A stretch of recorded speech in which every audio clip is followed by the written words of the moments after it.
So magandang gabi po sa inyo mga ka-idol. Ngayong mga ka-idol, pista po sa amin. Ipapakita ko sa inyo mga ka-idol kung saan ang diskuhan. Ito mga kalsada na ito mga ka-idol, yung dinadaanan natin. Ito ang diskuhan talaga.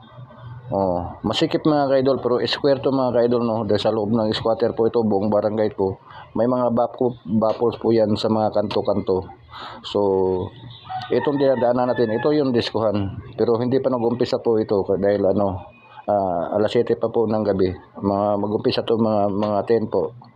So tingnan nyo mga ka-idol gaano kataas yung ang layo ng doon sa baffles na yon at saka sa dito sa kanto.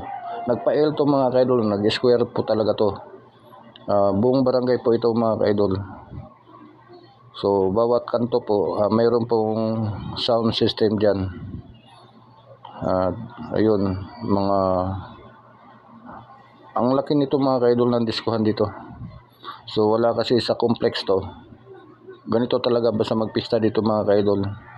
Hindi sa complex yung diskuhan. Kasi dito, ayun, sorry, may pumalag po. Bakit naka-video po tayo?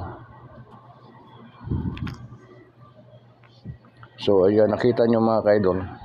Ang haba ng kanto doon. Tapos nag-i-L naman po ito. Papunta na po din po tayo sa ibang kanto na rin po. So square to mga ka-idol, no? So lahat po dito mga ka-idol, dito sumasayaw ang mga tao. Nagpa-square po yung yung diskuhan ngayon. So sa lahat po ng mga barangay na nakikita ko, kahit saan, dito lang po sa barangay namin yung nangyari ganito na buong squatter po. Yun ang diskuhan sa dinadaanan po diyan. So ayan o. Pero hindi pa masyadong maraming tao mga ka-idol. Mamaya talaga mga 10 to. Puno na to lahat ng karsada dito sumasayaw.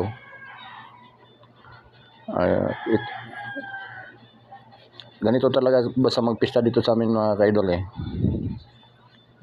Wala kasing complex dito. May complex pero hindi po doon ang disco na yon. Dito kasi paglabas mo ng bahay, pwede ka nang paglabas mo ng sa bahay mo, sa pintuan, pwede ka na sumasayaw. Yun. Yung dulo na yun mga ka-idol, nandun na din po yung mga baffles na yan. Bawat kanto po may baffles po. Ayun nga mga ka-idol, napakalaki ng diskuhan po dito.